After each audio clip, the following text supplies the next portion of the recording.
टुनटुनी चिड़िया अपने बेटे टिल्लू के साथ घोंसले में बैठी हुई थी और वो भोजन के लिए जाने की तैयारी कर रही थी।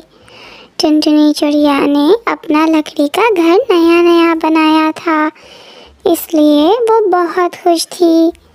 टिल्लू बेटा, मेरी बरसों से ये ख्वाहिश थी कि मेरा भी लकड़ियों का अपना बना हुआ मजबूत सा घर हो, इसलिए आज मैं बहुत खुश हूँ। मम्मा, जब मैं आपको खुश देखता हूँ तो मुझे भी बहुत खुशी मिलती है। मम्मा, अब हमारी चिंता खत्म हुई। बारिशों के मौसम में अब हमें कोई डर नहीं है, क्योंकि अब हमारा मजबूत घर है। इस जंगल में चमकीली भी रहती थी, जो कि बहुत अमीर पक्षी थी। उसे तो जेवर सजाने के अलावा और कोई भी काम ना आता था।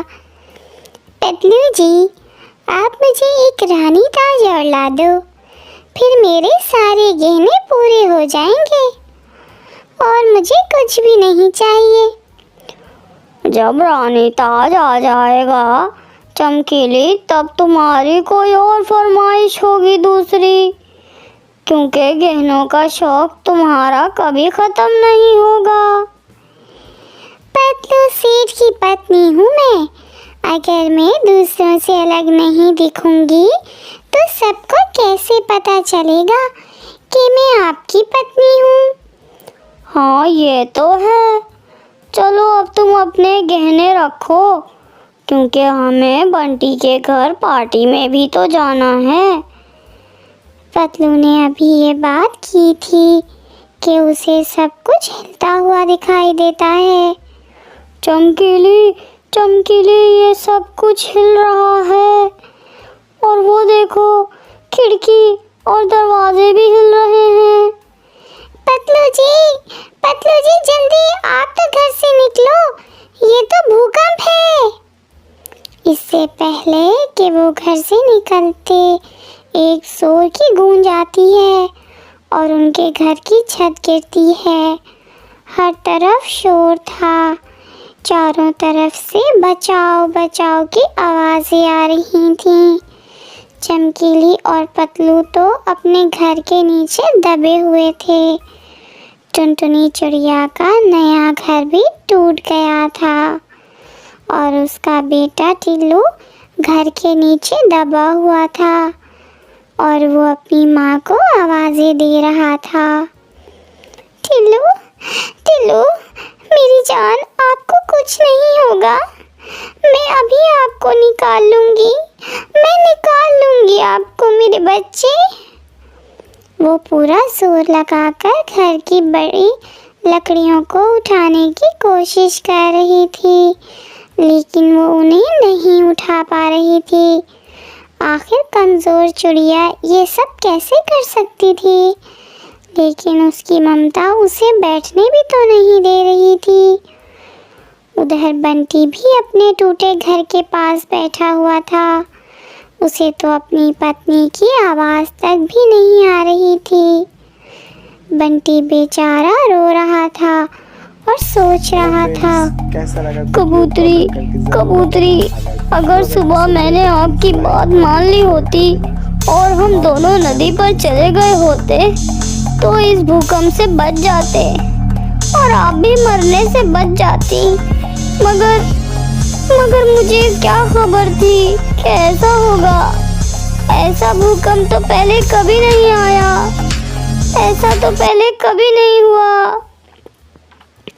हरा तोता ना तो रो रहा था और ना ही कुछ सोच रहा था। वो तो हैरानी से अपने तिनकों से सजे हुए टूटे घोंसले को जमीन पर पड़ा हुआ देख रहा था। शायद कोई नहीं बचा होगा। जिस पक्षी की लकड़ियों के पक्के घर होंगे वो भी नहीं बच सकते होंगे। जब मेरे घोंसले का ये हाल है तो इस भूकंप से पक्के घोंसले वाले पक्षियों को कैसे बच सकते हैं। दूर से बबली की भी रोने की आवाज़ें आ रही थीं। थोड़ी देर बाद पक्षी एक दूसरे के पास आना जाना शुरू हो जाते हैं। सबसे पहले हरा तोता बबली के पास जाता है। बबली, देखो मिनटों में हमारा जंगल उजड़ गया और सब बर्बाद हो गए। कोई नहीं बचा, सब बर्बाद हो गया। हरे तोते, मेरा अंडा घोंसले से गिरकर टूट गया। मैंने अपने अंडे को बचाने की बहुत कोशिश की मगर उसे नहीं बचा पाई। बबली, ना जाने दूसरे पक्षी किस हाल में होंगे। चलो हम चलकर उनकी मदद करते हैं। फिर बबली और हरा तोता बंटी के पास जाते हैं। बंटी, तुम्हें कोई चोट तो नहीं आई? मुझे चोट आ जाती, मैं मर जाता। मगर क्या कबूतरी बहन इस घर के नीचे दबी हुई है? हाँ, वो तो बोल भी नहीं पा रही। कान लगा कर देख रहा हूँ मगर उसकी कोई आवाज़ सुनाई नहीं दे रही। फिर सब मिलकर लकड़ियाँ उठाते हैं। जल्दी करो, हमारे पास बहुत कम वक्त है। सब मिलकर घर की लकड़ियाँ हटाते हैं। और बुलबुल जैसे ही लकड़ियों को हटाकर दूसरी तरफ रखती है तो कबूतरी खून से भीगी हुई ज़मीन पर पड़ी हुई थी और उसकी सांसें भी रुक चुकी थीं और कबूतरी के अंदर अब कोई खून की बूंद भी नहीं थी। कबूतरी मेरी जान, आप मुझे छोड़कर क्यों चली गईं? हमने वादा किया था कि हम साथ रहेंगे, साथ जिएंगे और साथ ही मरेंगे। बोलो कबूतरी, मुझसे बात करो। हरा तोता बंटी के कंधे पर अपना पंख रखकर उसे हौसला देता है। बंटी, हमें दूसरे पक्षियों के पास जाना होगा। हम कबूतरी को तो ना बचा सके, हो सकता है दूसरे पक्षियों को हमारी ज़रूरत हो। फिर वो सब वहाँ से चले जाते हैं। पतलू कौवा तो चमकीली को देख कर रो रहा था। बंटी, हरा तोता और बबली भी वहाँ आ जाते हैं। मैं लुट गया बंटी, मैं लुट गया। तुम्हारी भाभी मर गई। उसका ये पंख नजर आ रहा है। उसके ऊपर छत गिरी थी जब भूकंप आया था। मेरा अंडा टूट गया और कबूतरी भी बच ना सकी। पतलू, हमें एक दूसरे को हौसला देना होगा, एक दूसरे के दुख को कम करना होगा। जब ही दूर से टुनटुनी चिड़िया के रोने की भी आवाज़ पक्षियों के कानों में पड़ती है। बचाओ बचाओ, कोई मेरे टिल्लू को छत के नीचे से बाहर निकालो, कोई तो मेरी मदद करो। दोस्तों, ये तो टुनटुनी चिड़िया की आवाज़ है। जल्दी चलो, वो मदद के लिए पुकार रही है, उसे मदद की ज़रूरत है। फिर चिड़िया के पास जाते हैं। मैं आप सबको कब से आवाज़ें दे रही हूँ।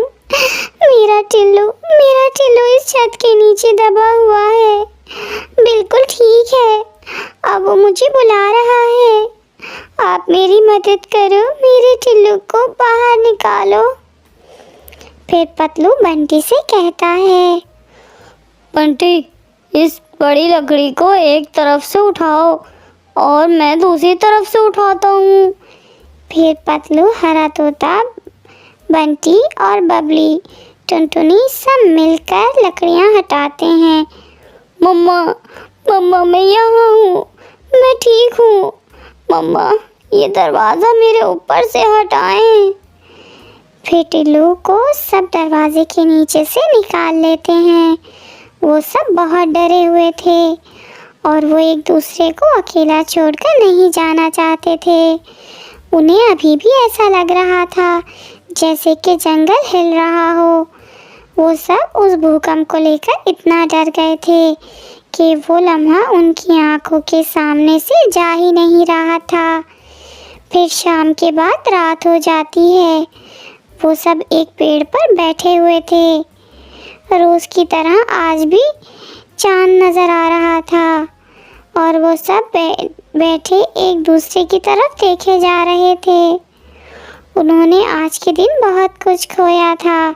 किसी ने माँ, किसी ने पत्नी तो किसी ने अंडा। भूकंप ने सब कुछ हिला के रख दिया था। टिल्लू अपनी मम्मा के पंखों में छुपा बैठा हुआ था। वो सब बेघर हो गए थे, मगर कुदरत के काम में किसी का जोर नहीं। इस कहानी से ये सीख मिलती है कि हमें मुसीबत में दूसरों का साथ देना चाहिए। अगर आपको वीडियो पसंद आए तो चैनल को सब्सक्राइब और वीडियो को लाइक और शेयर करें